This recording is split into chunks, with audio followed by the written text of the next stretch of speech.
হুট করে আজ মাথায় ভূত চাপলো আমি এখন রাখি বানাবো। তো যেমন ভাবনা তেমন কাজ। প্রথমে আমার দুই দাদার দুটো পাসপোর্ট সাইজের ফটো বার করে নিয়ে এসে গোল করে দুটো বোট কেটে তাতে অ্যাটাচ করে নিয়েছি। তারপর ব্যাক সাইডে ভালোভাবে বেশি করে আঠা দিয়ে সুতোটাকে এমনভাবে অ্যাটাচ করে দিলাম। আমার কাছে ক্লে অ্যাভেলেবেল ছিল বলে ক্লে দিয়ে সাইডে অনেকগুলো ডিজাইন করে দিয়েছি। দুটো দুরকম করেছি, যেটাই যেমন মন চেয়েছে তেমনই ডিজাইন বানিয়েছি। কোনো ভাবনা চিন্তা করিনি যেটা এমন করব বা কিছু। তারপর যেটাই যেমন মন চেয়েছে রং করে দিয়েছি।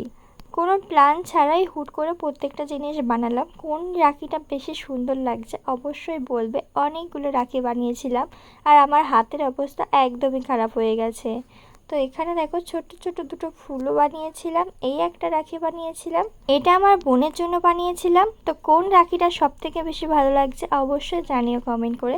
আশা করি তোমাদের ভালো লেগেছে। সকলে ভালো থেকো, টাটা।